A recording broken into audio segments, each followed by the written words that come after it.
Алты бақан селкинчек, алам кезіп термелет. Гүлчородой жигиттер күнгө чейин серпилет. Айчүрөктөй селкилер айга чейин серпилет. Добуштуулар таймашат, добуш менен иргилет. Санжырада селкинчек санжыргасын эл билет. Иш күндөрү 16-15 тарта биз менен болуңуздар.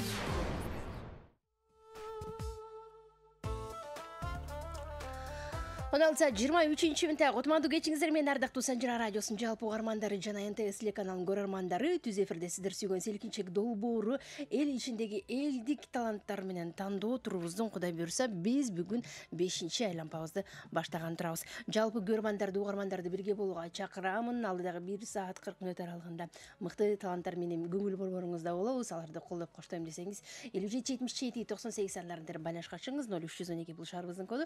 Андан сырткары бүгүн келген таланттардын добуш бере албай байланышка чыга албай жаткан болсоңуз, анда Санжыра радиосунун Instagram баракчасына катталыңыз. Ал жакта 2 таланттын сүрөтү турат. Ошол жакка билдирүү катары добуштарды калтырсаңыздар болот. Аты жөнүм Алмагүл Турдалиева. Кудай буюрса бирге болобуз. Программабызды баштадык. Анда бүгүн биздин студиябызда конокто мыкты таланттар, буга чейин дагы селкинчек долбоорунун элдик таланттарында өзүнүн талантын көрсөткөн таланттуу жаш жигитибиз Карыбеков Сыймык жана Сүйөркулова Айдана конокто. Кол чабуулар болсун. Жөтөлдү жашырып мүмкүн эмес, бирок бир аз ден соолукка байланыштуу болот. Кечирим сурайм жалпыңыздардан. Сыймык жана Адина кош келипсиздер. Сиздерди көрүп турганга кубанычтамын. Микрофон тартып алып жалпы эл менен амандашыңыздар. Кантип, кайдан келип калдыңыздар? Саламатсыздарбы жалпы кыргыз элин, Санжыра радиосу, жалпы угармандары, күйөрмандары, жалпыңыздарга жагымдуу жана көңүллүү күн каалайбыз. Сыймык айтыңызчы, буга чейин селкинчек долбоорунда элдик таланттарда катышкан болчусуз. Микрофонду кичине тартып алыңыз. Анан быйыл кандайча катышып калдыңыз? Ошо 1-2 жыл мурун дагы катышкам. Анан быйыл дагы ошо рекламаны көрүп эле барып ырдайын деп, андан тышкары Жума күлөжү аркылуу дагы болду. Келип ырда деп. Анан баягы тажрыйба алмашып дагы эле болсо, ошо өсүү максатында келип катышып атабыз. Буюрса. Мурдагы өзүңүздүн баягы эфирлерди көрүп кемчиликтериңизди же тескерисинче жетишкендиктериңизди, айырмачылыктарыңызды байкалдыңызбы? Селкинчек долбоор сизди өстүрүптүрбү же тескерисинче экен, кандай экен? Мурунку эфирлерди көрүп өзүмдүн көп эле минус жактарымды көрөм. Дагы да болсо ошо көрүп келатабыз.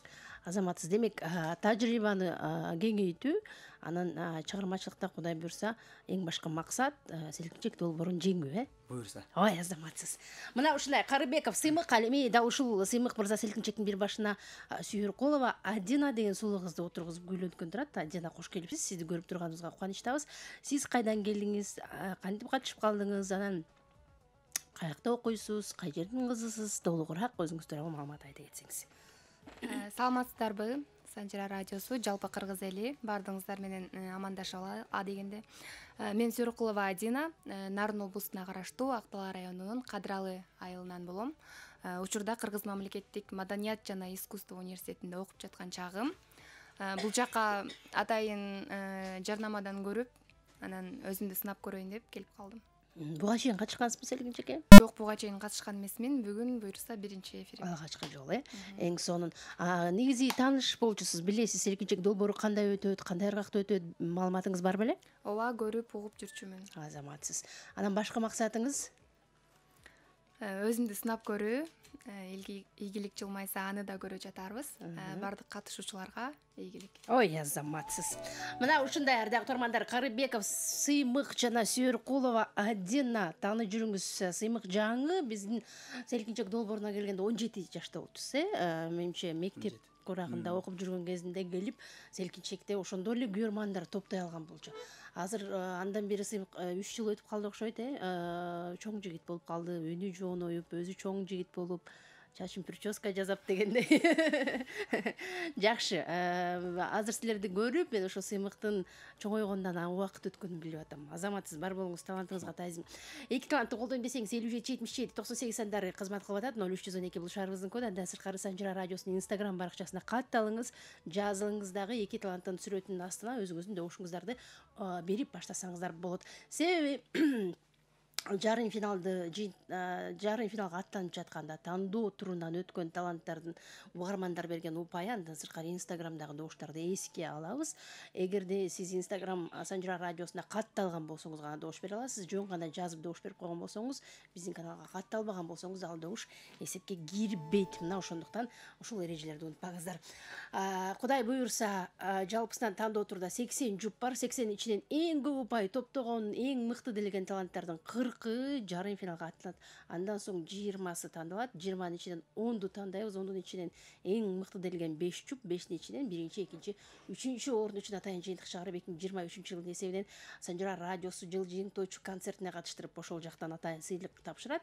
Ага кошумча жакшы бир кызыктыруучу белектерибиз да бар. Андыктан быйылкы жылдын эсебинен жеңүүчүлөр 2 талант болуп калышы толук мүмкүн. Жакшылап колдоп бериңиздер. Программабызды баштадык канда кимиңиздер биринчи күйлөтүп, кимиңиздер биринчи күйгө саласыздар. Мен ойлоп атам, биздин Адина Сулуу биринчи жолу студиябызга келип атпайбы? Ошондуктан баягы сүр басылгычакты, ойлор басылгычакты сыймык сиз биринчи күйлөтүп окшойсуз. Адинаны селкинчекке отургузуп терметиш керек да. Ошо. Келиңиздер анда. Бүгүнкү селкинчекти адатка айланып калган, салтка айланып калган ата эне чыгарма тууралуу баштайлы. Жалпы аталарыбызга, апаларыбызга узун өмүр, бекем ден соолук каалап, сөзү Бактыбек Мамутов атабыздын, обон Улук Мырза Полотов агайыбыздын ата энем жана туулган айылым деген чыгармасын аткарып берейин. Бали.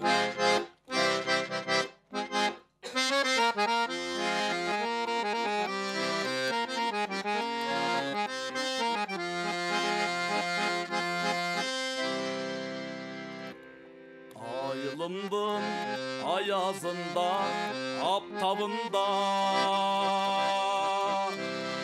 Aldırgay topurakçan batkağında Merimdü bir başkaça cılılık var oy Men balikim düşündüğüm жас шағымда баликим байқамағам жас шағымда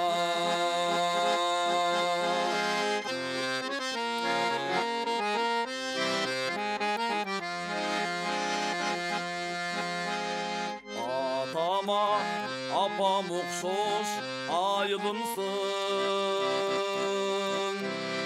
адассам сурап билер дайынымсың алыста тағдыр мени алып жүрсің ай ақыры бір қайрылар байырымсың ақыры бір қайрылар байырымсың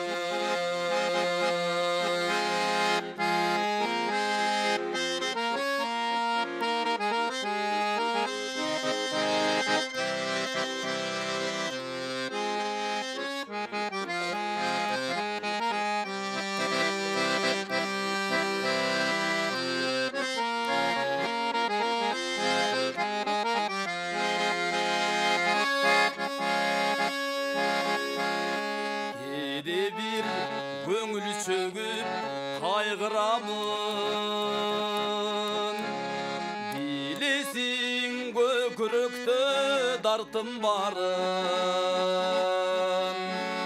келсем да кетсем дағы тобоғыламай жүрегі медір қылып айлым барын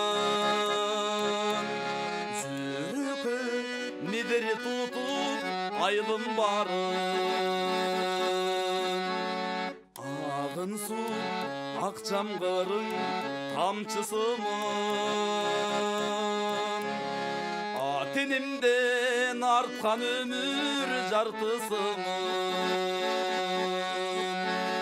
Arzı basam жоқ degende bosoğuğuna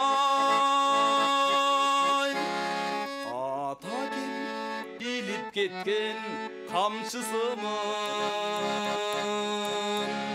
ата кем иліп кеткен қамшысымын арзыбасам жоқ дегенде босоғоң ай ата биліп кеткен қамшысымын ата кем иліп кеткен қамшысымын адаммын айылымдын жарчысымын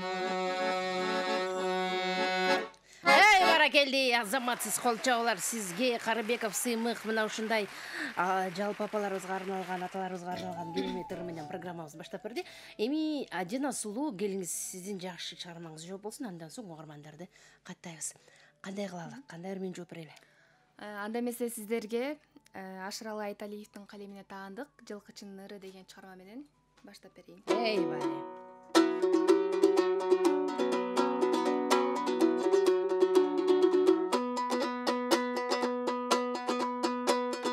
Асыл бир тукум мингеним, салкын төр жайлоо жүргөнүм, эриктим жылкы кайтарыбай, кайдасың кел чой сүйгөнүм. Эриктим жылкы кайтарыбай, кайдасың кел чой сүйгөнүм.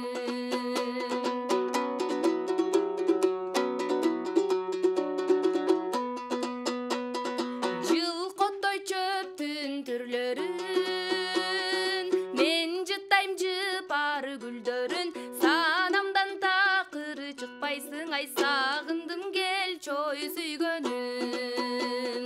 Санамдан такыр чыкпайсың ай, сагындым кел чой сүйгөнүм.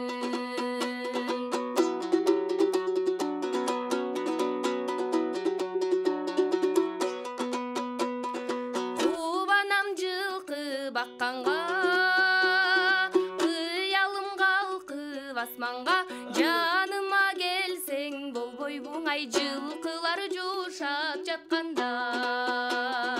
Жаныма келсең болбойбуң ай, жылкылар жушап жатканда.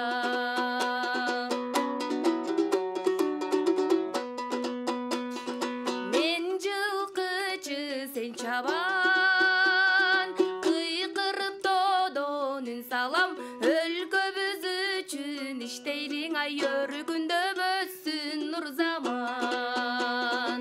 Өлкөбүз үчүн иштейлиң ай, өркүндөбөссүн нур заман. Өркүндөбөссүн нур заман. Эй, баракелди, азаматсыз кол чабуулар сизге мыкты чыгарма болду. Биздин Сүйөкулова Адина сулуунун акыргысында Жылкычынын ыры деп аталды. Бул 16:36 минутта биз болсо угармандарды каттайлы. 57-77-98 сандар берген бул мүнөттөрдө мейманыбыз бар. Саламатсызбы? Алло, саламатсызбы. Кош келдиңиз, Догурбек мырза. Кутман кечиңиз менен. Рахмат, өзүңөр ордунда Утман кечилер менен. Бирге болсун. Мен эки талантка ден соолук, чыгармачылык ийгиликтерди каалайм, бийиктерге жетсин. Аман болушsun, көп жашасын, бактылуу болушsun. Анда да ден соолук. Рахмат, оорубаңыз. Толук эфир. Дүйнөдө болгон жакшылыктарды каалайм, үй бүлөң менен аман болгой. Кандай каалап тилектер айтылса ошонун баары кабыл болсун. Рахмат. Мен Бишкектен көрүп атам. Мен доошумду карындашым берип коеюн. Жакшы деп атышат. Рахмат. Бар болуңуз, Догурбек мырза.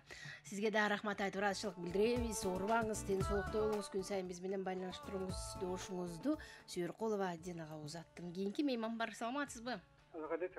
Казбек мырза, Кутман кечиңиз менен. Рахмат. Кош келдиңиз. Рахмат. Мен доошум Айдынайга өтпөйм. Чоң рахмат, бар болуңуз. Рахмат. Жигиттик кылып атасыздар, жигиттер айымды колдоп, андан ары кандай уланат, азыр убакыт көрсөтөт. Мейман бар. Саламатсызбы? Алло, саламатсызбы? Жакшыбыз эжеке, Кутман кандайсыз? кечиңиздер менен. Рахмат, бирге болсун, келиңиз. Кандайсың Алмагүл абдыңыз? Сонун өзүңүз үчүн ары жекем. Ден соолугуңуз жакшыбы? Ишиңе ийгилик. Рахмат. Өзүңө ден соолук, калтыңыз. Аман бол, бар бол. Бүгүн да жакшы учурлар келиптир. Сыймык балам келип калыптыр. Мен добушумда ошо Сыймык балам берейин. Мен Карабалта шаарынын Алтын айылынын тургунумун. Атымда Чынар. Бар болуңуз, чоң рахмат. Байланышкан үчүн сизге да ыраазычылык билдиребиз. Сыймык балаңыз кайрадан эфирде. Келип туруңуз, ыраазычылык билдирем. Уланталанда келиңиз, сен жылкычы мен чабам кыйкырып тоодон үн салам дейт. Анда келиңиздер анда. Керемет чыгармага жооп кылып, сөзү Анатай Өмүрканов атабызга таандык, обону Эсенкул Ибраев атабызга таандык. Кусалык деген чыгарманы аткарып берейин. Бале.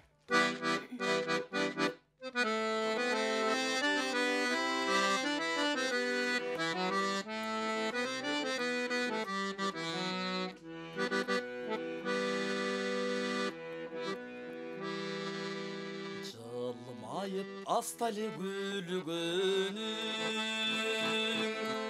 жыргалы белиң дүйнөнүң, жылмайган ошол күлкүңүң, жылынып жүрөт сүйгөнүң, жылмайган ошол күлкүңү, Gülcan жылынып жүрөт сүйгөнүң.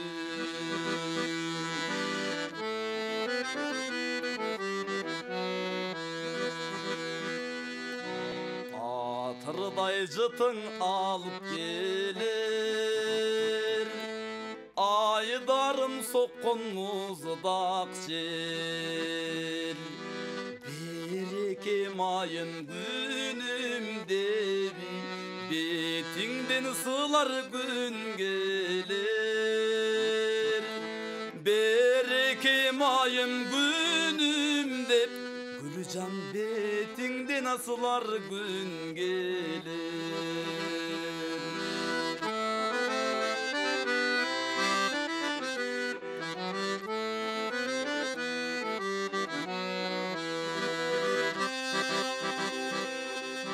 Sağınıç kustali kurusun, sağıngan gezdeli gün uzun. Salamım ayta bar çuday, asmandın tikteyin bulutun.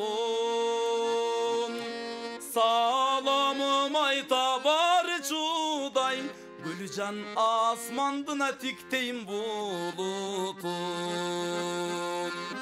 Kabarım ayta bar çuday, Gülcan asmandına tikteyin bulutun. Asmandın tikteyin bulutun. Sağıngana günüm kurusun.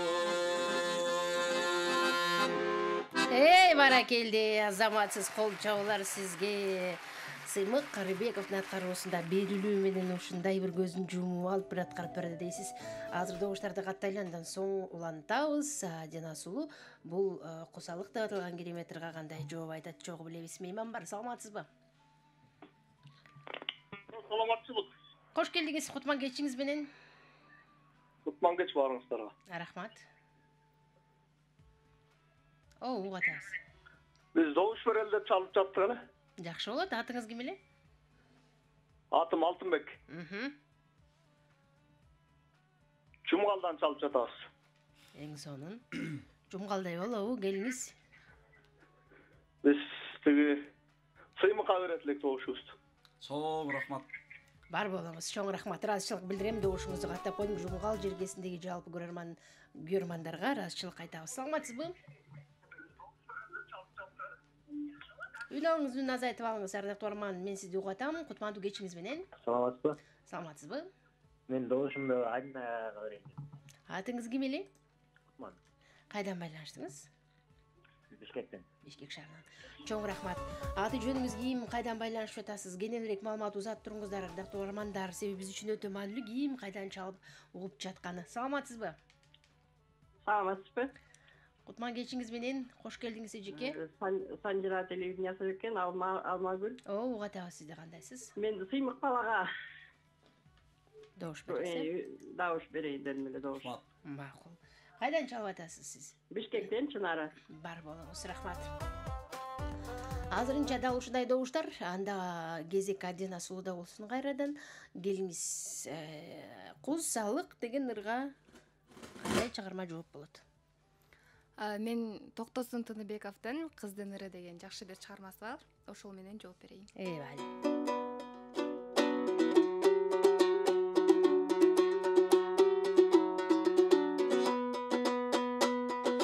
Жигиттин гүлү сен болсоң, жибектин төрү мен болсом, айтылган сөздүн маңызын жакшылап ой сыймык ойлонсоң, айтылган сөздүн маңызын жакшылап ой жигит ойлонсоң.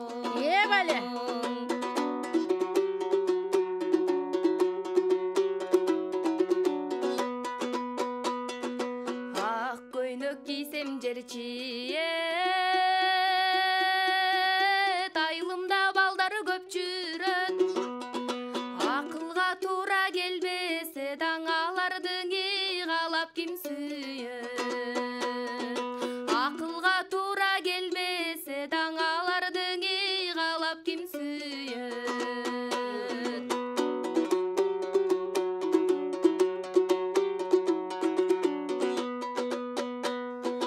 Көңүлүң болсо ойлогун, көп созуп уят болбогун. Көрүнгөн кызга кол сунуп, сен көпөлөгү атка конбогун. Көрүнгөн кызга кол сунуп, сен көпөлөгү атка конбогун. Келди азаматсыз. Сөзүмдүн ырымдын мааниsin уктуң, бу сыймык деп ырдап атат биздин Адина. Көп эле кызга көзүмдү кыза бербе дейт. Жакшы, азаматсыз Адина, кол чабуулар болсун. Эми кезекти угармандарга берели. Жигиттин гүлү сен болсоң, жибектин түрү мен болом деп өзүн тааныштырган жакшырдан кийин угармандарды каттайбыз. Саламатсызбы? Саламатчылык. Алло, мен баарыңарга ден соолук. Эки таланттын ишине ийгилик. Рахмат. Анан мен бу кызга берет элем. Адинага, Чоң рахмат. Адинага. Чоң рахмат. Ишектен чалып атам. Бар болуңуз эжеке, рахмат. Ыраазычылык айтамын. Добушуңузду каттап койдум. Келтириңиз Бишкек шаарындагы жалпы көрөрмандарга ийгилик каалайлы.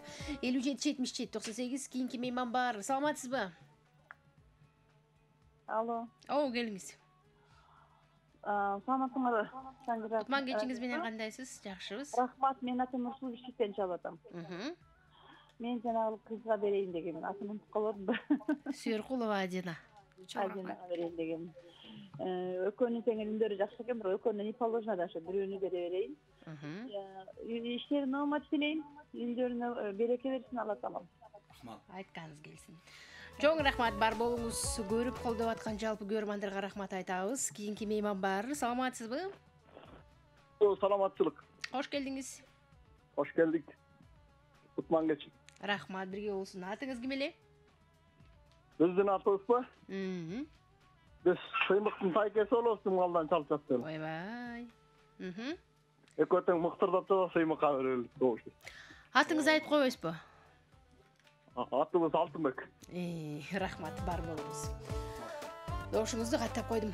Ардактуу угармандар, программабызды улантабыз. Ар бир айланбада 3төн угарман жана бир угарман бир эле жолу бир гана тарапка добуш бериш керек. Шарт боюнча, эгерде 2 жолу байнашка чыксаңыз, ал добуш эсепке кирбейт. Бизде кайсыл номерден кандай чалуу келип жаткандыгын баары катталып турат. Андыктан ушул эрежелерди эсиңиздерден чыгарбаңыз. Ошондой эле бүгүн байнашка чыга албай калсаңыз, Санжара радиосунун Instagram баракчасына катталып, жазылып, анан эки таланттын сүрөтүнүн астына добуштарды узатсаңыздар болот. Ушул эле эфирди толуктурду биздин YouTube каналдан көрүп аласыз. Ал үчүн биздин каналга жазылыңыз. Санжара радиосу деп YouTube каналыбыздан толук көрүп, кайрадан кат аркылуу билгилерди дагы ал жакка дагы каттасаңыз болот. Улантабыз анда биз Кезегеми Карыбеков сыймыкта кандай чыгарма менен улантасыз? Сыймык келиңиз. Келиңиздер. Керемет чыгармага жооп кылып, сөзү Зайырбек Ажыматов деген агабыздын, обон Элбербек Иманалиев агабызга таандык. Жамгырда Косамат деген чыгарма. Вали.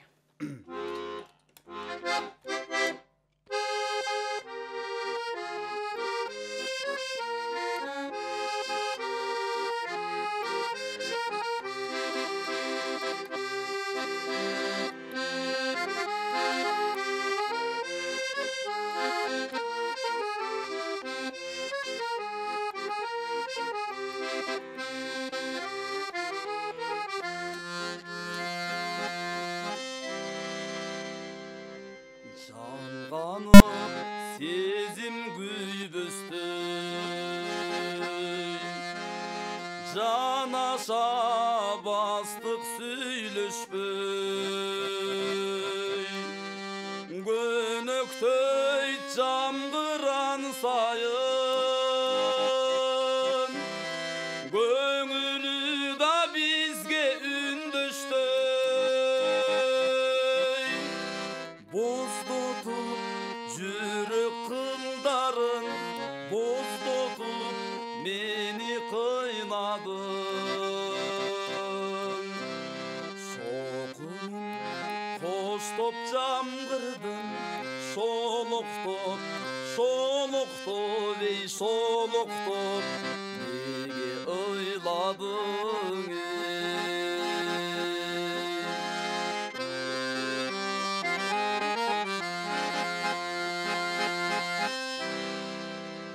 соротор сөздү таба албай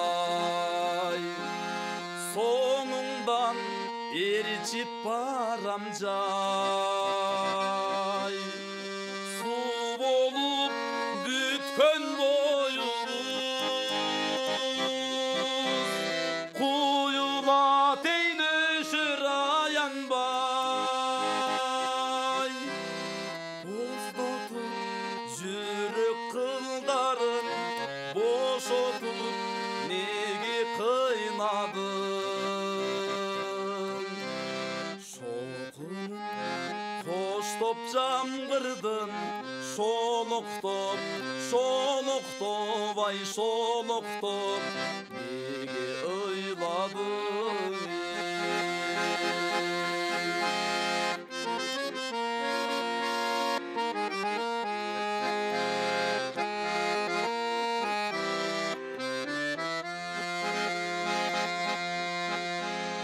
жалганбы сүйүү биздеги жалганбы сезимиздери арманбы ушул дүнүйө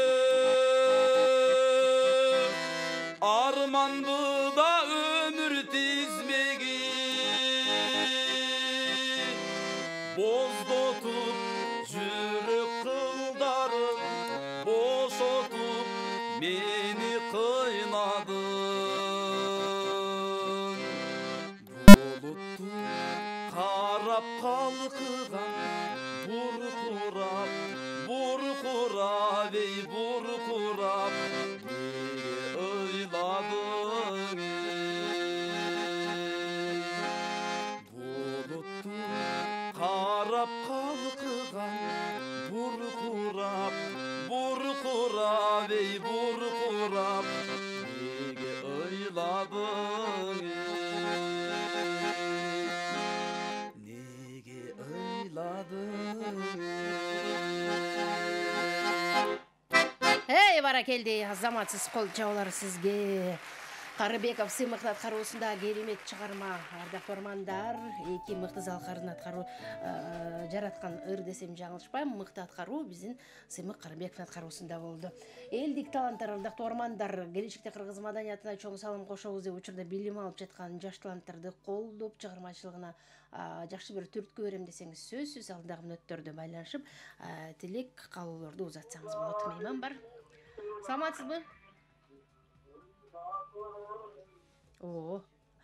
Ардактуу арман, үн алыңыз, үн азайтып алыңыз. Эгерде сиз үн алыңызды азайтпасаңыз, анда бизге байланыш кеч болуп, жаңырып калышы мүмкүн. Ошол себептен суранабыз, үн алыңызды, сыналыңызды үн азайтып алсаңыз, сизге жана бизге тоскоолдук жаратпайт. Саламатсызбы? Саламат, кандайсыңар, Анна? Кош келдиңиз. Үнүңүз жакшы угулбайт, Динара жекем. Эмне, мен жакшы эле? Кандайсыз, жакшысызбы? Жакшы, жакшы. Ден соолугуңуз жакшы жүрөсүзбү? Кайда жүрөсүз, көрүнбөй калдыңыз? Иштеп атпайм, 2 күн иштеп, 2 күн бошпуз. Анан бош болгондо силерди угуп атпайбызбы? Ден соолукта болуңуз, эжеке, ишиңизге ийгилик каалайбыз. Рахмат. Силерге дагы. Бул сыймык баламды жаман бостотуп атасыңарбы? Бирде асманды каратып, бирде шолоктотуп. сыймык балама жаман болуп кетти. Үч балама бердим добушту. Ай, баракелла. Ийгилик каалайм экөөнө тең. Бар болуңуз, сизге да ийгилик каалайбыз. Келип туруңуз. Бирде боздотуп, бирде кусалантып, кандайсыңар я силер деп атат. Бизде кийинки мейман бар. Саламатсызбы? Алло, Алмагүл, саламатсызбы? Жакшысызбы? Кандайсыз? Мен Бишкектен Жидегүл эжең. Жидегүл эже, кандайсыз? Келиңиз. Азыр эле Сыймыктын апа болот го, эми айтып кетти го. Ушул балама мен дагы добушумду берет элем. Айтарым ошол айланып кетейин, буркурап, солоктотуп, ыйлабай сени жаркылдап күлүп тосуп алсын.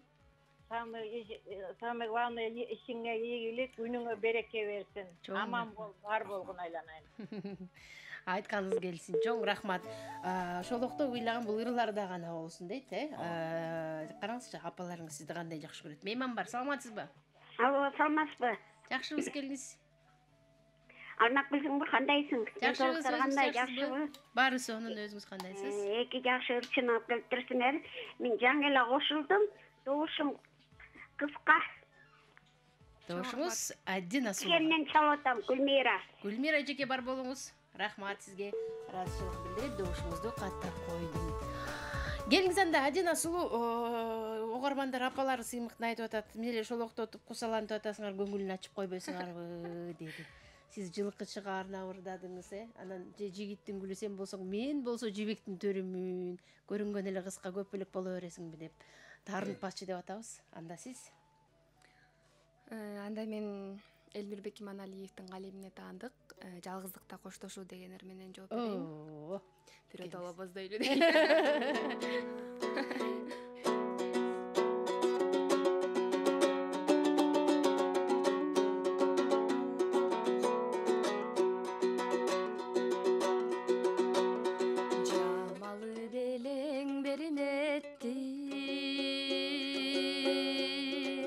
Жабыркап жүрөктөгү деттин, кароосуз калган кайыктай, кайры кош жаным мен кеттим. Мен кеттим, карап карабай кайрадан сени самап, күттүм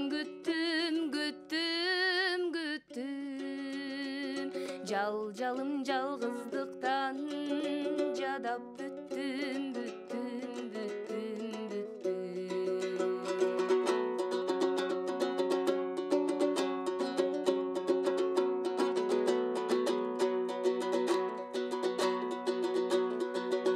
Көпөлөк гүлгө кона албай, көңүлүм сыздап тола албай, серпилип жүрөк кыйналды, сендейлер сендей бола албай, карап карабай кайрадан сени самап, күттүм, жалым жалгыздыктан жадап бүттүм.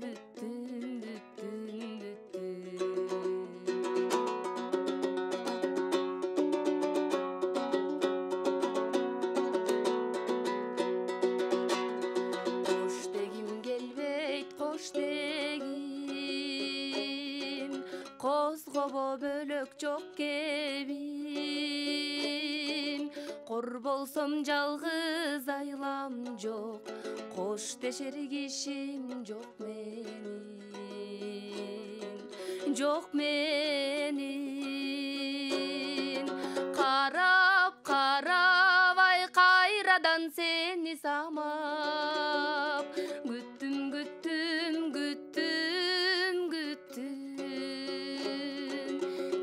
жалым жалгыздыктан жадап бүттүм.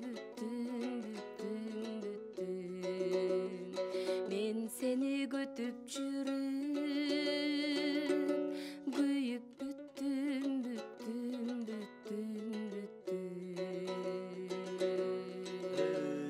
Баракелди, азаматсыз кол чабуулар сизге. Сонун керемет аткаруу Сүйөркулова Дина Сулун аткаруусунда.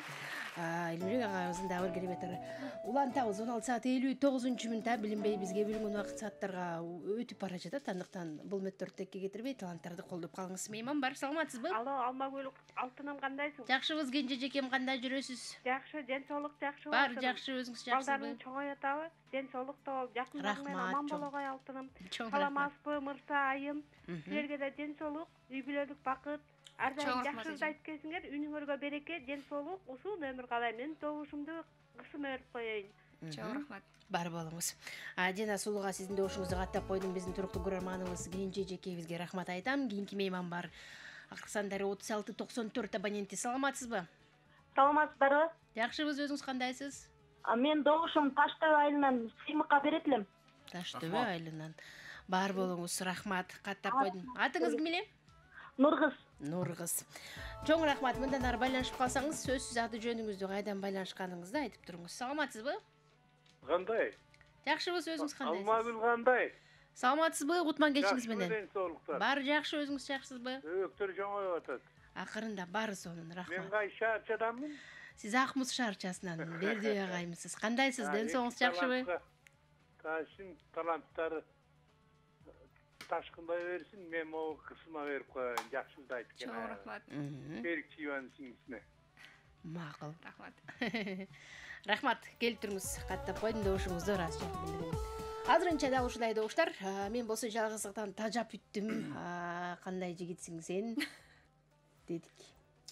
Сорокто эле ыйлай бересиңби деди. Жалгыз эмессиз да бурдай эле. Капыстан барып иш менен кабылып калдым сизге мен. Карашың канды дүргүтүп, калтырак басты бүттенем деп Камсыбек Жусупов агайыбыздын өмүрлөш болсом сизге мен деген шармасы. Дароо эле ошентип аласызбы? Эң сонун келиңиз анда.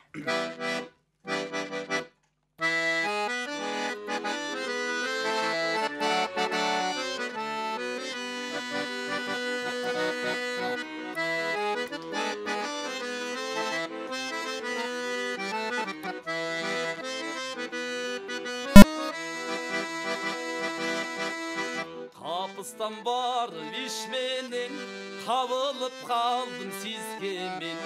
Карашың канды дүргүтүп, калтырага басты бүттенем. Карашың канды дүргүтүп, калтырага басты бүттенем. Калтырaba кетти бүттенем.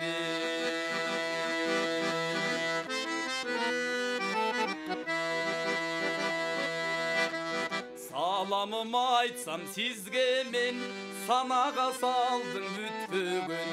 Түйшүгүн колдон талашып, түгүйлүша болсом сизге мен.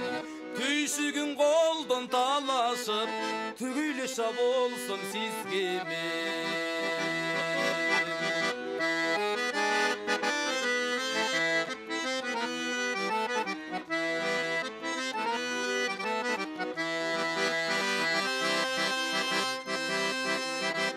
Күнү жатып түш көрүм, азапка да салдың бүткөгүн. Өткөрүп берген өмүрдү, өмүрлүша болсом сизге мен. Өткөрүп берген өмүрдү, өмүрлүша болсом сизге мен. Өткөрүп берген өмүрдү, өмүрлүша болсом сизге мен. Өмүрлүша болсом сизге мен. Түгөйлүша болсом сизге мен. Баракелди, азаматсыз кол чабуулар сизге. Сыймык Карыбековдун кароосунда Камшыбек Жусупов агайыбыздын керемети ону өмүрлөш болсом сизге мен деп аталды. Эми бизде болсо мейман бар. Бул мүнөттөрү байланышка чыккан, кабыл алып төргө өткөзөлү. Саламатсызбы? Алло, саламатсыздарбы? Отман кечиңиз менен жакшы жүрөсүзбү? Жакшы, рахмат. Мен добушумду Айдынага берет элем. Мен Сокулуктан, атым Жазгүл. Жазгүл. Чоң рахмат. Күндө көрөсүзбү бизди? Ооба, Самира радиосунун күнүгө көрөм. Азаматсыз. Ар дайым көрүп туруңуз, ыраазычылык билдирем биз менен болгонуңуз үчүн. Кийинки мейман бар. Саламатсызбы? Алло. Келиңиз. Саламатсызбы? Отман кечиңиз. Сиңди кайрат элем добушумду. Бишкектен Жыргалбек. Бар болуңуз. Чоң рахмат. Сыймык мырзага сиздин добушуңузду каттап койдум. 57 77 98 0312 бул шаарыбыздын коду. Кийинки мейман бар бизде. Саламатсызбы?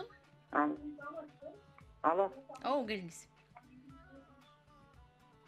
Апа сизди угатам, келиңиз атыңыз кийин. Алло. Саламатсызбы? Түз эфирдесиз. Саламатсызбы. Эжеке, бизди телефон туткасынан эле тыңдасаңыз жакшы байланыш болот. Эгерде сиз сыналгыңызды же үналыңызды тыңдаган болсоңуз, анда бир аз кечигип чыгат ал жака. Анда жаңырып тоскоолук жаратышы мүмкүн. Мейман бар. Саламатсызбы? Алло, саламатсыз. Менин атым Чыңгыз, Бишкектен болом. Добушумду Адинага берет элем. Ойбай. Рахмат, кайдан байланыштыңыз десем Бишкектен деди, бирок сурайын деп аткамда көрүп атасызбы же угатасызбы? Чыңгыз, күн сайын келип туруңуз, алгачкы жолу келдиңиз деп барлашайын десем эмнегедир алыстап кетти. Келиңиз анда, өмүрлөш болсом сизге мен дегенде Адина сулуу кандай жооп узатат болду экен? Сыймык Бешекеевдин керемет бир чыгармасы бар. Кызганыч деген. Ошону аткарып берейин силерге.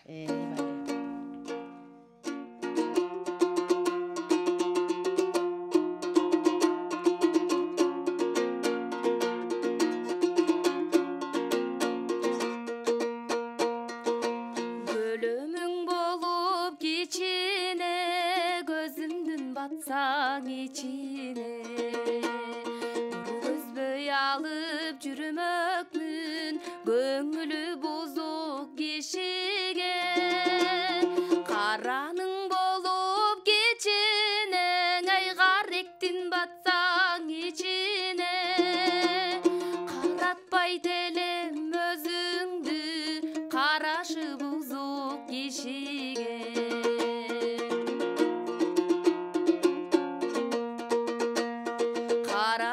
башка кишиге кан толо түшөт ичиме эриксе жүрөк булкунуп болоң албайм күчүмө жанаша калсаң кичинең эй жалдырап карайм жүзүңө балекет кылбасаң экен башканын кирип түшүнө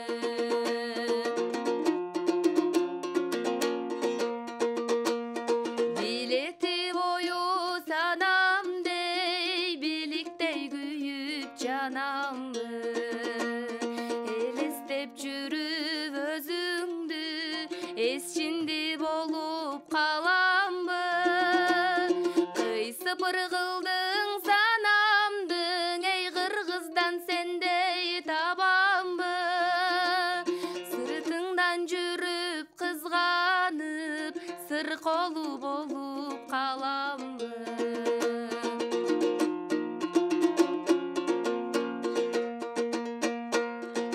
караның болуп кичине каректин батсаң ичине каратпай алып жүрмөкмүн карашы бузук кишиге айтканга күйүп айла жок эй ашыктык оту кайда жок мени сүй эгер ишенсең мен сүйгөн менен пайда жок мени сүй эгер ишенсең мен сүйгөн менен пайда жок эй баракелди азаматсыз кол чабуулар сизге кызганыч деп аталган жакшы ыр Сүйөркулова Адина сулунун аткаргысында жаңырды.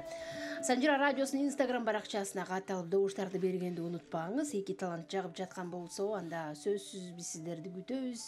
Байлашка чыга албай калган угармандар үчүн Instagram баракчабыздан добуш берсеңиздер болот. Ал үчүн Санжира радиосу деп издеңиз, катталыңыз жана эки таланттын сүрөтүнүн астына өзүңүздүн добушуңузду каалоо тилегиңизди калтырып кетсеңиз болот.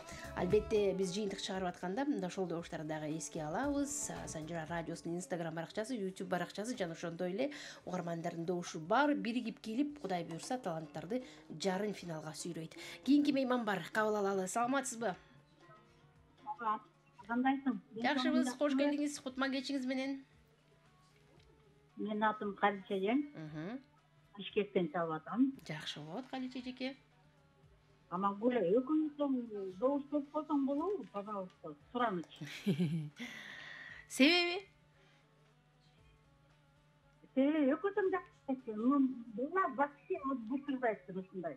Ая берди бирде айтканда, анан балама берсем кызым таанып калат го. Макул. Макул каттап коеюн. Бар болуңуз. Рахмат. Аябай суранып атсаңыз анан кантип жок деймин. Рахмат айтабыз, ыраазычылык билдиребиз. Эки талантка добуш узаттабыз. Аябай берилип алып экен эки талант дейт. Мейман бар, саламатсызбы? Келиңиз сугатабыз сизди. Саламатсызбы? Саламатсызбы, кош келдиңиз. Атыңыз ким? Кутман кетсиңер менен. Бирге болсун эжеке.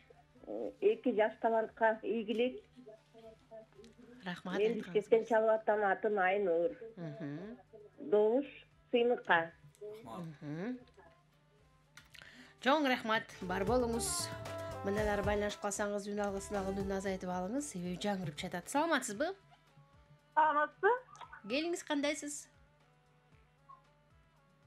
Мен Бишкектен. Добушум Сыймыкка. Ай баракелди. Бирдиңизди болуп калды, бирок аты жөнүңүздү дагы кабарлай кетсеңиз болмок. Чоң рахмат, добушуңузду каттап алдым. Келиңиз анда. Көзүм ичине батпайсың, тилекке каршы батсаң, батырып алмакмын, эч кимге көрсөтпөй дейт. Министранда сөзү Эгемберди Ерматов деген атабызга таандык экен. Ону Муратбек Бегалиев агабыздын тагдырым болчу сен менен деген чарманы. О, аталыш эле кандай керемет,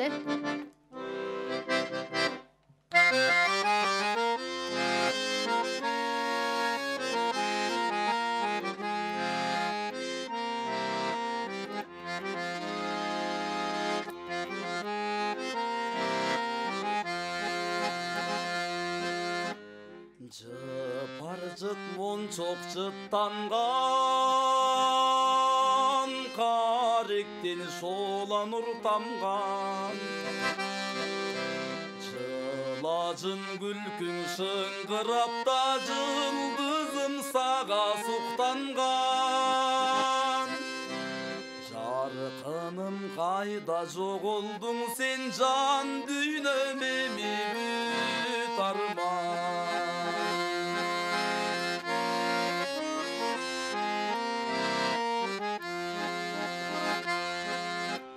Аргымак минип камчылап, агылды жылдар мынчабан. Тартып барат өмүрдүн ан сайын жүрөк муңканат. Тагдырым болбой сен менин да алыстан күйгөн шамчырат.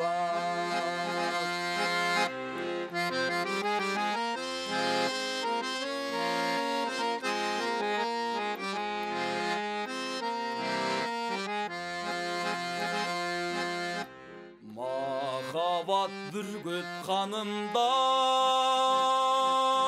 жүрсөңчү жайнап жанымдан. Тагдырдын кечир катасын сен кайрымдуу болгун тарынба. Өмүргө өмүр журулуп да өрт кетсин кайра тамырга. Өмүр журулуп да өрт кетсин кайра тамырга.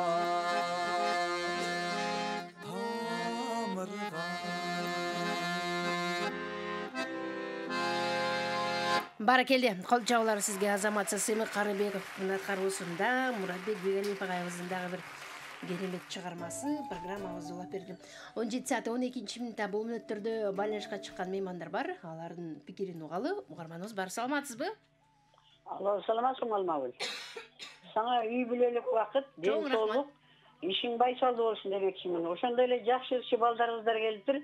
Мен добушум Сыймыкка жакшы да айткан балам. Рахмат, Курманжан апа Сузактан. Ой, баракелде. Бар болуңуз, рахмат. Курманжан апа Сузак жергесиндеги жалпы көрөрмандарга ийгилик болсун. Добушуңузду Карыбеков Сыймыкка каттап койдум. Мейман бар, саламатсызбы? Алло. О, кош келдиңиз. Кандай? Жакшыбыз, өзүңүз жакшысызбы? Соолук жакшы.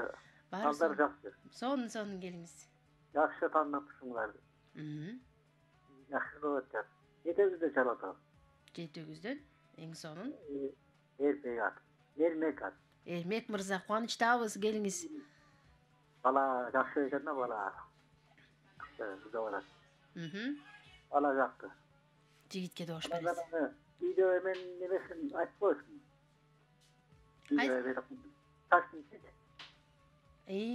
Кайсыл жака жөнөтөсүз, видеоңузду?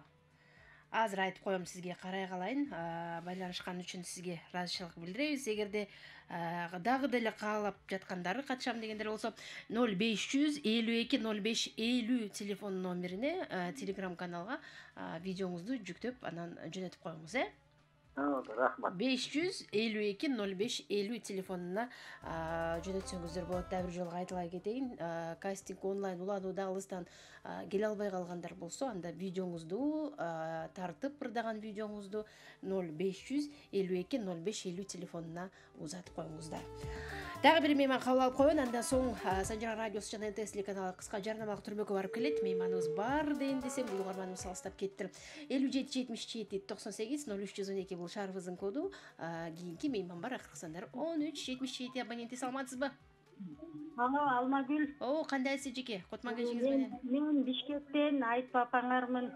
Кутман кечиңер менен. Эки жаш талантка ийгилик каалайм. Кудай буйрса, быйылкы жылыңар жемиштүү жылдардан болуп, кийинки жылы маданияттын мыкты ырчыларынан болуп чыккыла, Кудай буйрса. Кече күнү тиги канал которулуп кетти, жаман итим артышып, көрө албай, настроениям бузулуп. Анан азыр басып отуруп таап албадымбы кайра? Кубанычтабыз. Алмагүл, өзүңө да ден соолук каалайм. Рахмат. Чоң. Чоң рахмат эжеке. Кимге добуш бергениңизди тилекке каршы биле албай калдык. Бирдиңиз түгөнүп калды окшойт. Эч нерсе эмес. Кайрадан аракет кылсаңыз, биз сизди күтөбүз. Кыска жарнамалык түрмөккө барып келели, андан соң программабыз уланат. Байланышыңыз Сыймык Карыбеков жана Сүйөркулова Адина, эки таланттуу колдо, бир гана сиздин колуңузда. Алты бакан селкинчек, аалам кезип термелет. Гүлчородой жигиттер күнгө чейин серпилет. Айчүрөктөй селкилер айга чейин серпилет. Добуштуулар таймашат, добуш менен иргилет. Санжырада селкинчек санжыргасын эл билет. Иш күндөрү 16-15 тарта биз менен болуңуздар. 17:21 мүнөт ардактуу армандар, көрүп жана угуп жатканыңыз Санжар радиосунун селкинчек долбоору. Программабыз улантабыз. Элдик таланттардын тандоо турунун Кудай буйрса 5-айлампасын улантып жаткан учурубуз. Эки талантты колдоп коштойм десеңиз, анда 57 77 98 сандары дагы деле кызмат кылып жаткан учуру. Биздин мыкты таланттар Карыбеков, Сыймык жана Сүйөркулова Адина Калыстар тобунун тандоосу менен бүгүн кайрадан тандоо турган келип отурушат. Эми андан аркы ийгилик кандай болот, аны убакыт көрсөтөт. Бир гана сиздин колдооңуз керек болот. Адина жана Сыймык чарчаган жоксуңарбы? Баары жакшыбы? Баары жакшы. Жакшы. Сиздер ойлогондой эле өтүп жатат. Ооба. Ошондой эле болсун. Биздин кызга биздин жигит чарчат өкүңөр, мындай уялып атасыңарбы, эмне болуп атасыңар билбейм, мындай мурункуңардай жайдары мурдагыдай баягы берилбей аткандай сезилип атат. Сыймык кандай эмеспи? Баары жакшыбы? Баары жакшы. Келиңиз, анда жаңы эле тагдырым болчу сен менен деп ырдаган болчу. Биздин Сыймык да Адина сулуу кандай жооп бересиз? Кайсыл жердин суусун ичсең, ошол жердин ырын ырда дейт эмеспи? Актала аябай таланттарга бай жер. Өзүбүздүн Акталанын кулуну Калмурат Рыскуловдун калемине таандык Көктөм эле деген чарма болсун. Баракелди.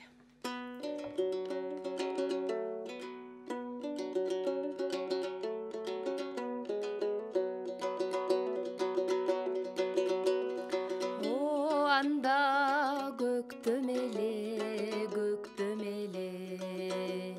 жаң эле жаз жамгыры төккөн эле капкара карагаттай көзүң менен карадың кирпик какпай көпкөнеге сейилдеп бакта жүрсөк ай тамагым сен ошол караштың ағай таладың меримиң төгүл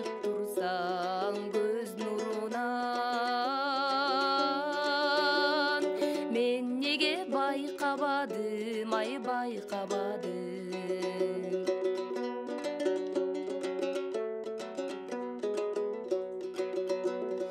Болгондур байкабастык тагдырымда, тагдырдын тайыздык же тардыгында. Сезимге от тутанды да карасаң, сен үчүн кечер элем бардыгынан. Негедир ошол жазды эстей берем, эстейин даңандай жазга мен жетпей келем. Алиги сеникиндей көз карашты, аттың ай мен эчкимден ай сезбей келем. Алиги сеникиндей көз карашты,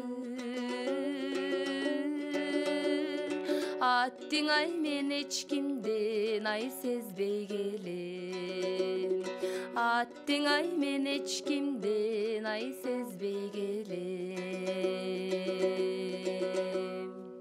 Баракелде, кол жабалар сизге. Азаматсыз сонун аткардыңыз.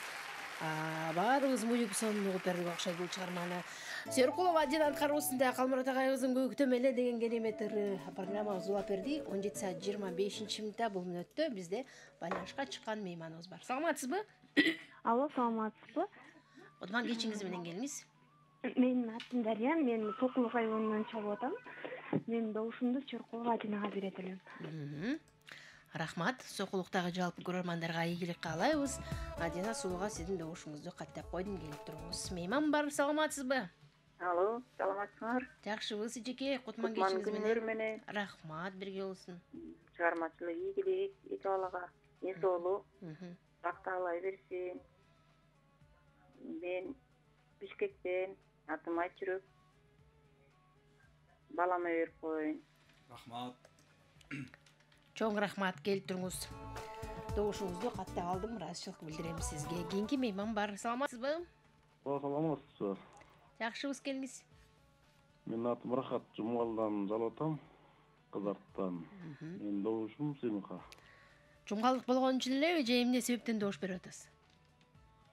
Жумгалдык болгон үчүн. Ачык айттыңыз, таланттуу жигит экен, жакшы ырдайт экен, бирили ырдайт экен деп койбойсузбу? Рахмат, добушуңузду каттадым, келип туруңуз. Келиңиз анда Сыймык, кезек кайрадан сизде. Анда көктөм болчу, жаз жаңы гана келген эле дейт. Анда сиз баары жүрөктөн өтсө дагы сен өчпөйсүң сезимден деп ырдап берейин. Эйбай. Жалбек Урманбетов атабыздын сөзүнө таандык, Хабибулла Азиреткулов атабыздын оолуна таандык. Келиңиздер.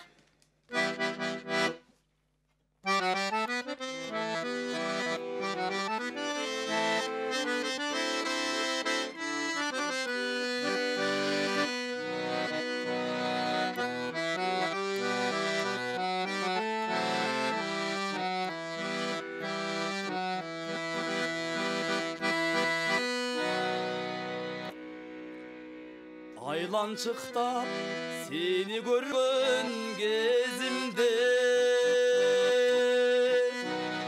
ай жылдызды кара чумун ай көзүңдөн,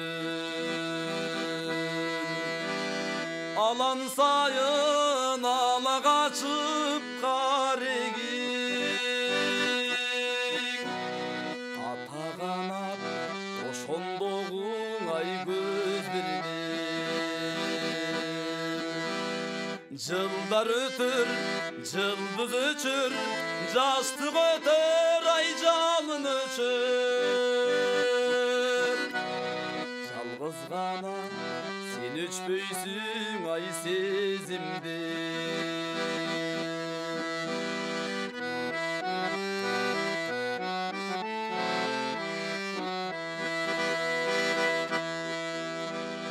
Эгер кем чыгарбасаң эсиңден,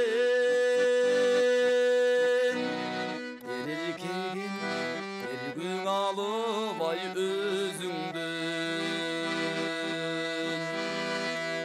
элесимде элесиңе эркелеп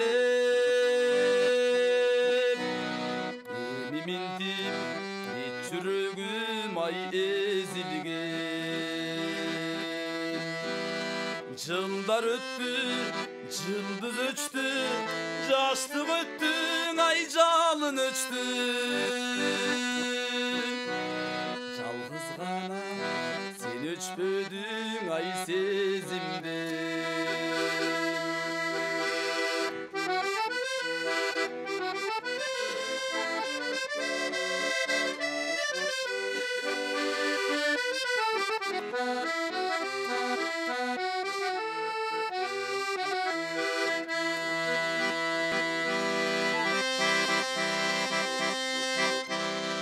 Болочоктун бакталайы сезилген бото көзүң бой эргиткен ай сөзүңдөн ботосунан билсе билер бир гана ботосунан ажыраган ай боз жылдар өтөр жылдыз өчөр жаштык өтөр ай жалын өчөр жалгыз гана сен өчпөйсүң ай сезимде жалгыз гана сен өчпөдүң ай сезимде Эй, баракелде, азаматсыз кол чабуулар сизге. Сыймык Карбектин кароосунда Хабибулла Зерткулов агайыбыздын дагы бир керемет чыгармасы «Сен өчпөйсүң сезимден» деп аталды. Эми угармандарды каттайлы. Саламатсызбы? Биз сизди угатабыз, атыңыз ким? Алло. О, келиңиз апа, кандайсыз? Кандай? Амабыл жакшыбы? Жакшы, өзүңүз жакшы жүрөсүзбү? Эме берейин дедим эле. Адинай кызга. Адинай кызга добуш бересиз, э? Сокулуктан чалып атам. Ой, баракелде. Ырыс апамын. Ырыс апа ден соокто болуңуз, күн сайын байланыш туруңуз, э? Курмак. Рахмат сизге, ыраазычылык билдирем, добушуңузду каттап койдум. Саламатсызбы? Алло, саламат. Кутман кечиңиз менен келиңиз агай. Кандайсыз, Алмагүл? Жакшыбыз, өзүңүз жакшысызбы? Иштериңе ийгилик. Рахмат, чоң. Биздин добуш Сыймыкка. Сиздин атыңыз? Менин атым Мурат. Мурат мырза, кайдан чалдыңыз? Бишкектен эле. Бишкек шаарынан, э? Күн сайын көрөсүзбү? Азаматсыз. Рахмат сизге. Ишиңе ийгилик. Сизге да ийгилик каалайбыз. Бар болуңуз, добушуңузду каттап койдум. 57-77-98 кийинки мейман бар. Саламатсызбы? Алло, саламатсызбы? Кош келдиңиз. Кандайсыз? Кош келдик. Саламатсыздарбы? Баары жакшы. Мен Бишкектен чалып жатам. Добушум Сыймыкка. Рахмат, бар болуңуз. Чоң рахмат. Каттап койдук добушуңузду. Ардактуу угармандар, азырынча Instagram баракчасында Сыймык жана Адина Сүйркуловага билдирүүлөр келеле экен. Мен карап чыктым. Эгерде мүмкүн эсебинен байланышка чыга албай жаткан болсоңуз, Instagram баракчабызда дал ушул эки таланттын сүрөтү жайгашкан жердин астына өзүңүздүн добуштарыңыздарды жазып калтырасыз. Шарт эң эле жөнөкөй болгону Санжара радиосу деген баракчага катталышыңыз керек. Сыймыкка добуш бересизби же Адинаны колдоп атасызбы? Эмне себептен кененирээк маалыматыңызды жазып, анан добуштарды калтырыңыздар. Ар бир угармандын пикири биз үчүн өтө маанилүү. Себеби бизди азыр көптөгөн угармандар көрүп жана угуп байланышка чыга албай жатат. Аны биз сезип турабыз, билип турабыз. Абдан көп кайрылышат. Дагы бир телефон коюп койбойсуңарбы деп. Бирок ошол эле убакыт болуп атпайбы? Анан ошол эле дагы бирди коюп койсок деле ошондой эле учур болуп калышы мүмкүн. Ошондуктан кечирим сурайбыз. Чала албай калгандар үчүн Instagram баракчабыздан добуштар катталып жаткан учуру. Азырынча эки талантка Instagramда бир дагы добуш келеле экен. Андыктан көрөрмандары сөзсүз катталып добуштарды бериңиздер. Улан таланда келиңиз, Адинай сулуу, жылдар өтөт, жылдыз өчөт, бирок сен эч качан сезимден өчпөйсүң деген жакшы ырга. Сиз кандай чыгарма даярдадыңыз? Элмирбек Иманалиевдин кыргыздын канына, жанына сиңген бир Булбулум деген жакшы чыгармасы бар. Ошол менен жооп берейин. Эй, бали.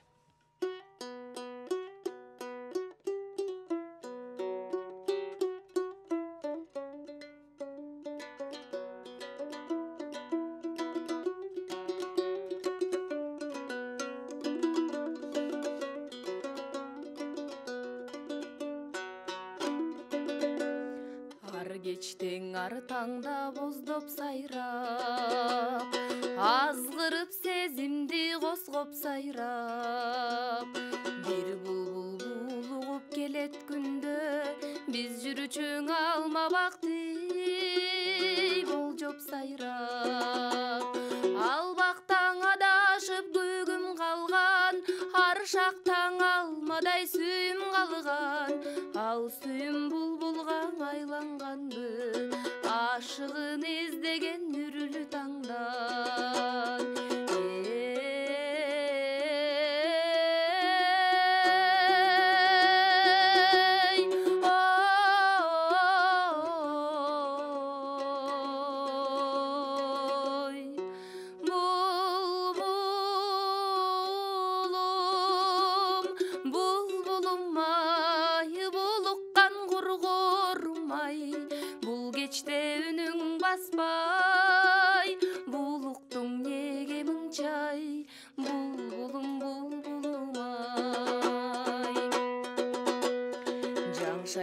жаш булбул токтобогон жашоодо жан жок боздобогон жашыймын көп эстеп ал күндөрдү жаштыгым жаштыкаңы окшобогон сайрашың өткөндү эске салып санар каймал күндөр четте калып булуккан булбулдай сени жоктоп буйруксуз сүйүндүң эстеп алып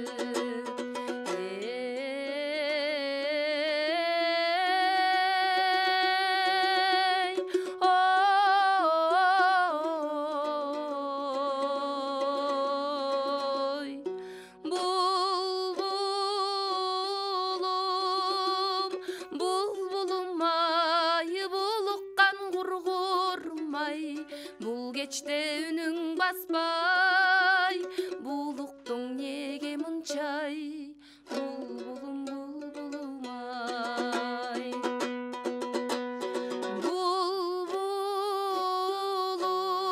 булбулум булбулум булбулум ай булуккан кургорум ай бул кечте үнүң баспай булуктуң неге мынчай булбулум булбулум ай булуккан кургорум ай булбулум булбулум ай.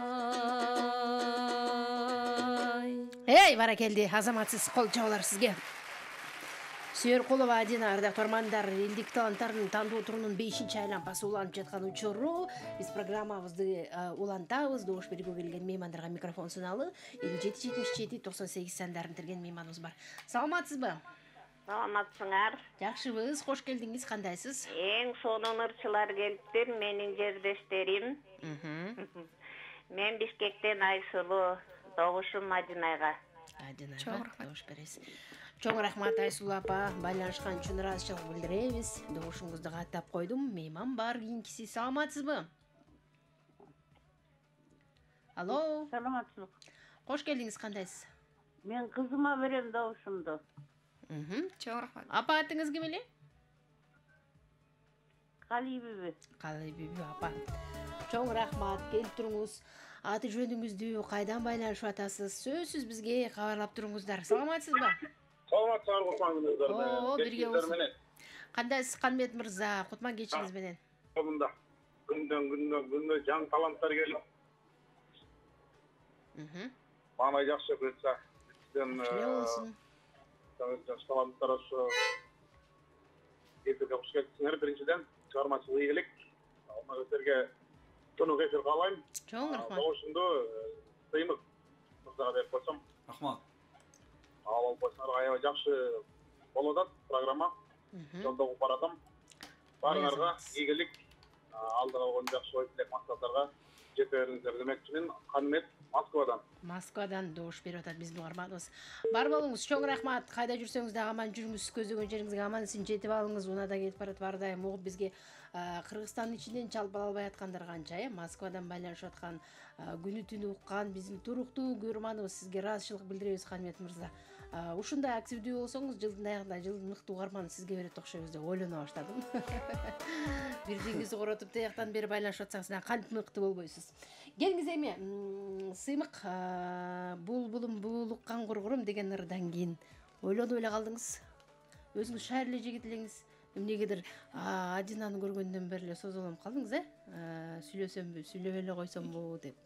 Улугум деген керемет чыгармага. Жөнөттүңүзчү дегенде эле. Кара жаным кайда жүрдүң Мурдатан деп ырдап берейин. Күбөндү Раболов табызга таандык.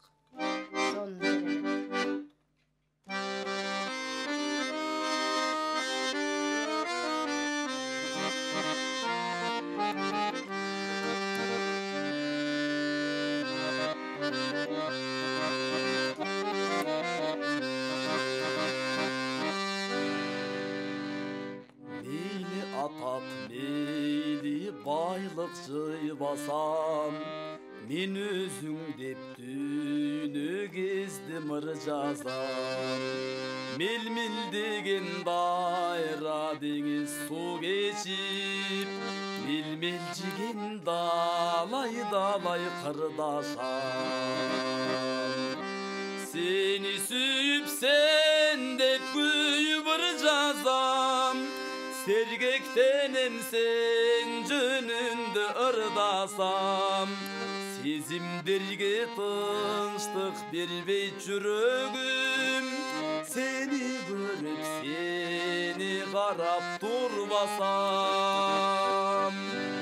Кагылайын кара жаным кайда жүрдүң Мурдатан.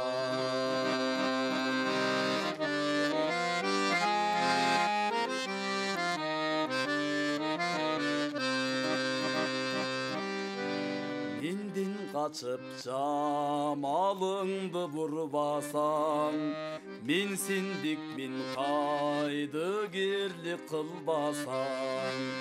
Нерез болбо кеч болсо да жолуктук, мени аяк сүйүңдү сыйласаң. Сени сүйүпсен деп күйүп ыр жазам, сергектенем сен жөнүндө ырдасам. Сезимдерге тынчтык бербейт жүрөгүм, сени көрүп сени карап турбасам. Кагылайын кара жаным кайда жүрдүң Мурдатан.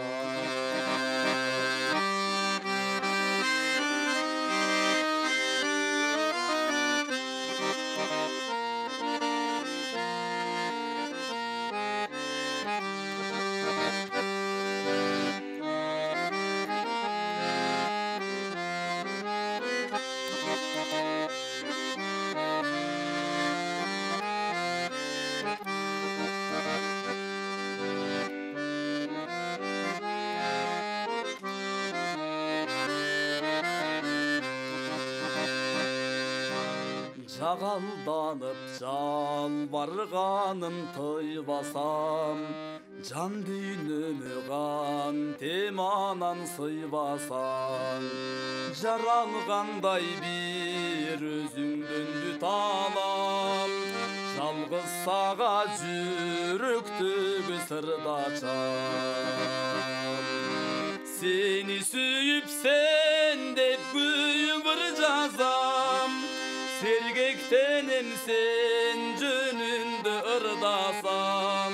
Сезимдерге тынчтык бербейт жүрөгүм, сени көрүп сени карап турбасам. Кагылайын кара жаным кайда жүрдүң Мурдатан. Кагылайын кара жаным кайда жүрдүң Мурдатан. Эй, баракелде, азаматсыз кол чабуулар сизге. Жигиттин гүлү чоң жигит болгону ушу ырдаган ырларынан билсек болот. 17 жашында элдик таланттарга катышканда ушундай бир шаңдуу, анан бир эки куплеттен кайрылган, жеңилирээк ырларды ырдачу. Анан мындай шаңына карачу болушуң керек менимче. Көбүнчө Жума Биниширалиев атабыздын ырларын ырдап катыштыңыз эле. Мунусунда бир аз олуттуу жигит. Ойлонуп кайда жүрөсүң Каражан деп, Азамат, сиз добуштарды каттайлы, андан соң улантабыз. Мейман бар. Саламатсызбы? Алло, саламатсызбы? Кош келдиңиз. Кош келдик. Атыңыз ким эле? Мен Бишкектен чалып атам, атым Айжан. Жакшы, Айжан эже келиңиз. Сыймыктын эжеси болом. Сыймыкка ден соолук каалайм. Өмүр узун болсун, ден соолугу чың болсун. Эл сыймыктанган, биз сыймыктанган балдардан болуп жүрө берсин. Добушум сыймыкка. Айтканыңыз келсин, бар болуңуз. Эл сыймыгы болсун деп атында жоң жерден сыймык деген ысым бербесеңиздер керек. Тилеген тилектердин бардыгы кабыл болсун. Рахмат айтабыз сизге. Саламатсызбы? Алло, саламатсыздарбы? Жакшыбыз, өзүңүз Менин атым Чынара, мен Бишкек шаарынан чалып атам. Ай, Чынара. Тилекке каршы бир диңиз түгөнүп калды окшойт. Кайра аракет кылып көрүңүзчү. Биз сизди күтөлү. Кийинки мейман бар. Саламатсызбы? Саламатсыңарбы, Алмагүл? Жакшыбыз эже. Рахмат, бирге болсун. Өзүңүз кандайсыз? Мен эми эки жаш таланттарга ийгилик каалайм. Чыгармачылык экөө тең жакшы ырдашат экен. Мен добушум Мадинайга Бишкектен чалып атам. Шакен апаң. Шакен апа, бар болуңуз. Рахмат айтабыз сизге. Добушуңузду Адина Сулуга каттап койдук. Кийинки мейман бар. Саламатсызбы? Саламатсызбы? Кутман кечиңиз менен? Мен жигитке добуш берейин дедим эле, Бишкектен чалып атам. Атыңыз? Жакшы ырдайт экен, үнү да жакшы экен, Айнура. Айнура. Чоң рахмат. Келип туруңуз, каттап койдук добушуңузду. Келиңиз анда биздин Сулуу Адина кезек сизде, андан кийин угармандарды кабыл алып, анан жыйынтыктоочу ырды сыймыктын аткаруусундагы себеби убакыт деген ушундай учкан угуш экен, билинбей. Соңку мүнөттөрүнө аз гана убакыттар калды саналуу. Кадер менен сиздин аткарууңуздагы кандай үн, ыр жыйынтыктайт? Калмурат Рыскуловдун Күтүү деген чыгармасын аткарып берейин. Эйбай.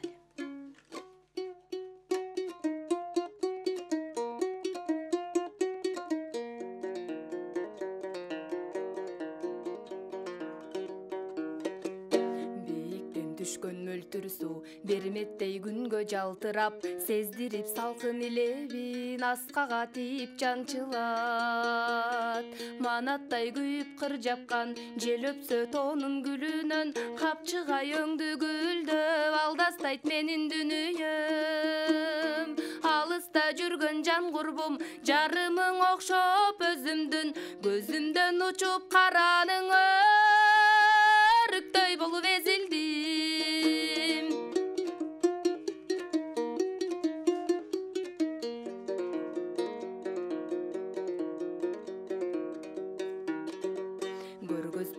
Таптакыр же тагдыр мага туш кылбай, көкүрөк сана көңүлдөр камоодо калган туткундай.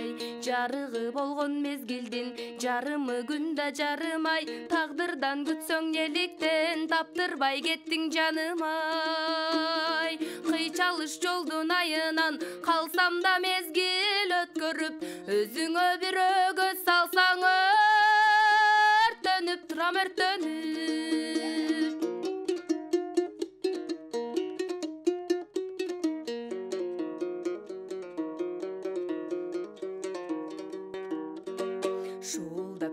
Бариттер, жел жүрсө муздак сыдырым, сагындым сиздин агай деп жалоруп чыкты шыбырым. Көңүлгө түшүп көп сана, көзүмдүн жашын кулатып, колдорум булгап канаттай, караным турдуң узатып. Кең дүйнө болуп керемет, кебимдин таппай кыябын, калкылдап барам кайдадырга, аркыра болуп кыялым. Калкылдап барам кайдадырга, аркыра болуп кыялым. Калкылдап барам кайдадырга, аркыра болуп кыялым. Эй, баракелде, азаматсыз кол чабуулар сизге. Сонун керемет аткаруу болду. Биздин Сүйөркулова Адинасынын аткаруусунда соңку 3 чыгарманды ошун каттап коелу. Андан жыйынтыктоочуларда Сыймык Карыбеков ырдайт, 2 гана куплет ташпаш керек, себеби аз гана убакыт калды. Саламатсызбы? Алло, саламатсыздарбы? Кош келдиңиз Кутман кечиңиз менен. Кутман кеч, силерге дагы. эфирде угуп атабыз. Айганда жакшы эфир болуп атат.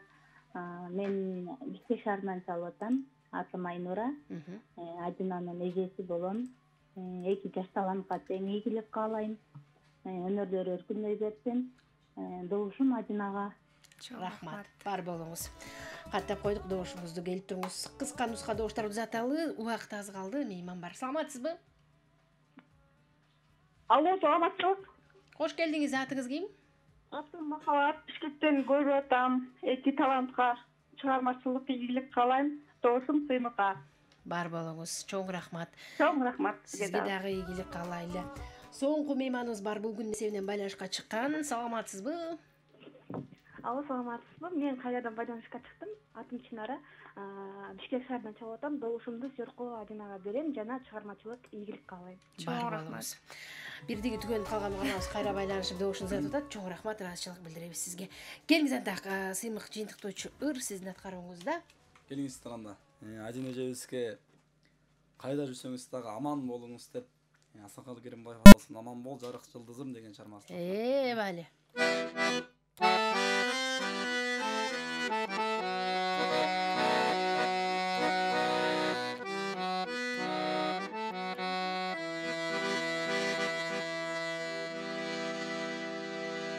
Ак булут тоодо калкылдап айдалып барат шамалга булутка окшоп мен дагы булугуп жылам сен жака булутка окшоп мен дагы булугуп жөнөйм сен жака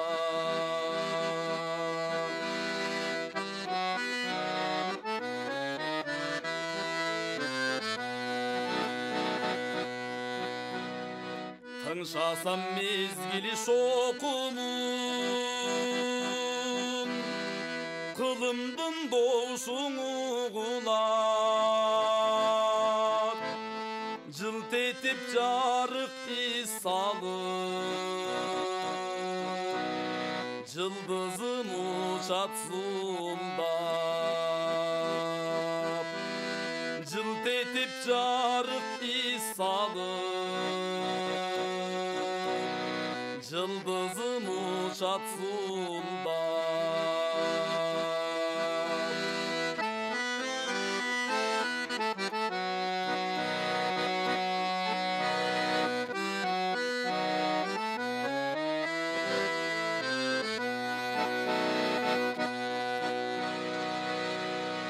Жылдызым менин өчпөгөн маңдайга нурун таратып өзүңдү ойлоп турармын өмүрдөн өтүп баратып бир сени ойлоп турармын өмүрдөн өтүп баратып өмүрдөн өтүп баратып Баракелди, азаматсыз кол чабуулар сизге. Сыймыктын үнүнүн дагы биринчи көз ырдаган эле сонун экен, аябай берилүү менен. Эң сонун. Ардактуу армандар, бүгүн сиздерге жакшы маанай тартуулаган мыкты таланттар Карыбеков Сыймык жана Сүйөркулова Адина 80ден ашык, 100дөн ашык 2 күндү бириктиргенде мыкты таланттардын арасынан сурулуп чыгып тандоо туруна өткөн таланттар Кавсар тобунун тандоосу менен эми Кудай буйрса алдыда жарым финал, андан чоң супер финал айтор абдан эгер өтүп кала турган болсоңуздар көп келесиздер. Кудай буйрса Селкинчек долбоорунда даярдыкта жүрүңүздөр, жакшы чыгармаларды даярданып, бүгүн ырдабаган ырларды бышыра бериңиздер. Кудай буйрса жарым финал алда дагы бир 40 жуптан кийин Кудай буйрса келип калат болуш керек. Андан сиздерге ийгилик каалайм. Жалпы жонун алганда жакшы жыйынтык болду. Жыйынтык боюнча Сүйөркулова Адина угармандардын добушу менен 18 упайга ээ болду. Кол чабуулар. Алибек Карыбеков Сыймык угармандардын добушу менен бүгүн өзүнүн чөнтөгүнө 21 упайга ээ болуп жеңүүчү аталды. Кол чабуулар азаматсыз. Бул жыйынтыкты өзгөртүп салып сиздин колуңузда. Ал үчүн Instagram баракчабыздагы эки таланттын сүрөтүнүн астынан добуштарды узаттыңыздар. Жакшы маанай курганыңыздар үчүн сиздерге рахмат айтып, кыска эркин микрофон узатайын, келиңиздер. Келиңиздер анда. Жалпыңыздарга терең ыраазычылык Санжыра радиосунун жалпы жамаатына баягы атаандаштык болгон жерде өсүү болот дегендей, ошо өсүп акырындап келатабыз. Бүгүнкү добуш берген баардык кыргыз элине, аталарга, апаларга терең ыраазычылык, чындап жүрөгүм менен ыраазычылык билдирип атам. Буюрса дагы ишенич тактап алдыга жылабыз деген үмүттөбүз. Ой, азамат, айтканыңыз келсин, келиңиз. Бүгүн сиздерге чоң рахмат, алгач бизди ушинтип чакырып, элге жакшы маанай тартуулообузга себепчи болуп атканыңыздарга. Ушундай эле дайыма жакшы жерлерде ырдашып, сырдашып жүрө берели. Дагы көп келели. Айтканыңыз келсин. Жактыбы сизге эфир? Ооба, аябай жакты. Мындан ары көп келип турасыз, Эң сонун. Ардактуу армандар, Селкинчек долбоорунун тандоо турунун 5-чи айланпасын жыйынтыктап атабыз. Көргөнүңүз НТС болсо, укканыңыз Санжыра радиосу болсун. Аты жөнүм Алмагүл Турдалиева, сиздер менен бул күндүн эсебинен коштошомун. Эртең кайрадан эфирде болгондон амандашканчакты. Жакшы туруңуздар. НТС телеканалы жана Санжыра радиосунан мыкты долбоорлор сиздерди 24 саат бою күтөт. Биздин толкунда калууну улантыңыз. Алты бакан селкинчек, аалам кезип термелет. Гүлчородой жигиттер күнгө чейин серпилет. Айчүрөктөй селкилер айга чейин серпилет. Добуштуулар таймашат, добуш менен иргилет. Санжырада селкинчек санжыргасын эл билет. Иш күндөрү 16-15 тарта биз менен болуңуздар.